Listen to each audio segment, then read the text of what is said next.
কোষ্ঠকাঠিন্যের জন্য মলদ্বার ফেটে যায়, আবার অনেক সময় অর্শের জন্য মলদ্বারে ফোড়া হয়ে মলদ্বারের পাশে অথবা সরলা যন্ত্রের ঘায়ের সৃষ্টি করে।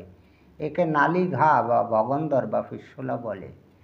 এটি একটি বিশ্রী যন্ত্রণাদায়ক রোগ। এটা সুচিকিৎসা না হলে ধীরে ধীরে গ্যাংগ্রিনে পরিণত হওয়ার সম্ভাবনা থাকে। তাই অবহেলা না করে রোগটির হোমিওপ্যাথি চিকিৎসা করান। এই চিকিৎসা পদ্ধতিতে রোগীর জন্য সঠিক ঔষধ নির্বাচন করা একটু কঠিন। এই কঠিনকে সহজ করার জন্য আজকের ভিডিওতে এই রোগের সর্বাধিক কার্যকরী 3টি রেমেডিসের তুলনামূলক পার্থক্যগুলো আপনাদের সামনে এমনভাবে এক্সপ্লেন করে শোনাবো যাতে সঠিক ঔষধ নির্বাচনের মাধ্যমে রোগীকে আরোগ্য করা যায়। ভিডিওটি ভালো লাগলে লাইক, কমেন্ট, শেয়ার করবেন এবং আপনি যদি এই চ্যানেলে নতুন এসে থাকেন তাহলে চ্যানেলটিকে সাবস্ক্রাইব করে রাখবেন পরবর্তীতে নতুন ভিডিওর নোটিফিকেশন সবার আগে পাওয়ার জন্য। এবার সালফার, থোজা এবং নাইট্রিক অ্যাসিড এই 3টি রেমেডিসের প্রত্যেকটির 5টি করে তুলনামূলক পার্থক্য আপনাদের সামনে খুব সহজ সরল ভাষায় আমি এক্সপ্লেন করে শোনাবো, ব্যাখ্যা করে শোনাবো। তো আমি আপনাদের রিকোয়েস্ট করব আপনারা ভিডিওটি না টেনে যদি এই 5টি লক্ষণ একটু মনোযোগ দিয়ে শোনেন, প্রয়োজন বোধে আপনার খাতায় বা ডায়েরিতে এই 5টি পার্থক্য লিখে নেন, তাহলে কিন্তু আপনাদের ঔষধ নির্বাচন করতে খুব সুবিধা হবে। তো যাই হোক, আমরা জেনে নিই এই 3টি ঔষধের 5টি পার্থক্যগুলো কি কি। প্রথমে আসি সালফারের নাম্বার 1-এ। সালফারের রোগীদের মলদ্বারে কিন্তু হেজে যাওয়ার দাগ থাকে। মলদ্বারটা যে হেজে যায়, একটু ঘা পেঁচড়ার মতন দাগ দাগ হয়ে যায় এবং সেইখানে কিন্তু লাল টকটকে দাগ থাকে। এবার আসি থোজার ক্ষেত্রে। থোজার রোগীদের মলদ্বারে কিন্তু ফাটা থাকে। তাহলে পার্থক্যটা কোথায় বোঝা গেল? যে সালফারের রোগীদের যে মলদ্বারে হেজে যায়, ঘায়ের মতো সৃষ্টি হয়, সেই লাল কিন্তু সেই দাগ থাকে, হেজে যাওয়ার দাগটা থাকে। আর থোজার রোগীদের কিন্তু ফাটা থাকে। এবার নাইট্রিক অ্যাসিডে নাম্বার 1-এ আসি। নাইট্রিক অ্যাসিডের রোগীদেরও কিন্তু মলদ্বারে ফাটা থাকে, সেম এই থোজার মতো। এবার নাম্বার 2-তে আসি সালফারের ক্ষেত্রে। সালফারের যে মলদ্বারে যে জ্বালা বা ব্যথা যন্ত্রণা হয়, সেটা কিন্তু ঠান্ডা প্রয়োগেও উপশম হয় না, আর গরম প্রয়োগেও কিন্তু উপশম হয় না, সব বৃদ্ধি ঘটে। এটার মানে হচ্ছে ঠান্ডা এবং গরম প্রয়োগে কিন্তু এর জ্বালা হোক বা বেদনা হোক, এটা কিন্তু বৃদ্ধি পায়। এবার আসি থোজার ক্ষেত্রে। থোজার রোগীদের কিন্তু ঠান্ডা প্রয়োগে কিন্তু বেদনার বৃদ্ধি হয়। দেখুন তো ঘটনাটা কীরকম। মানে মলদ্বারে যখন জ্বালা হবে তখন যদি ঠান্ডা জল লাগে তাহলে কিন্তু থোজার রোগীদের কিন্তু ব্যথা যন্ত্রণা বৃদ্ধি পাবে। এবার আসি নাইট্রিক অ্যাসিডের ক্ষেত্রে। নাইট্রিক অ্যাসিডের রোগীদের নাম্বার 2-তে ঠান্ডা প্রয়োগেও কিন্তু বেদনার বৃদ্ধি। তাহলে আমরা একটা জানলাম যে সালফারের রোগীদের কিন্তু ঠান্ডা বা গরম প্রয়োগে বেদনার বৃদ্ধি হয়, আর থোজার রোগীদের ঠান্ডা প্রয়োগে বেদনার বৃদ্ধি হয়, আর নাইট্রিক অ্যাসিডের রোগীদেরও কিন্তু জ্বালা বা বেদনার কিন্তু বৃদ্ধি পায়। এবার নাম্বার 3-তে আসি সালফারের ক্ষেত্রে। মুক্ত বা পাখার বাতাসে জ্বালার উপশম।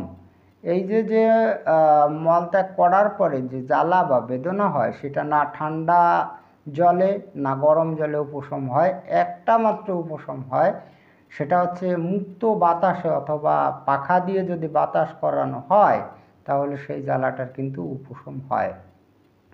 এবার নাম্বার 3-তে থোজার ক্ষেত্রে আসি। থোজার রোগীদের কিন্তু গরম প্রয়োগে কিন্তু ওই জ্বালা বা বেদনার উপশম হয়। এবার নাম্বার 3-তে আসি নাইট্রিক অ্যাসিডের ক্ষেত্রে। নাইট্রিক অ্যাসিডের রোগীদেরও কিন্তু গরম প্রয়োগে কিন্তু বেদনা বা জ্বালার উপশম হয়। এবার নাম্বার 4-এ আসি সালফারের ক্ষেত্রে। সালফারে কিন্তু জ্বালা অধিক। এবার আমরা কিন্তু একটু ভাগ করে নিই, জ্বালা আর বেদনা বা ব্যথা, এ দুটো কিন্তু আলাদা বিষয়। জ্বালাকে আমরা ইংলিশে বলি বার্নিং, আর বেদনাকে ইংলিশে বলা হয় পেইন। তো সালফারের রোগীদের পেইনটা কিন্তু কম থাকে, জ্বালাটা অধিক থাকে। এবার থোজার ক্ষেত্রে আসি। থোজার রোগীদের ক্ষেত্রে কিন্তু ব্যথা কিন্তু অধিক থাকে, মানে পেইনটা অধিক থাকে।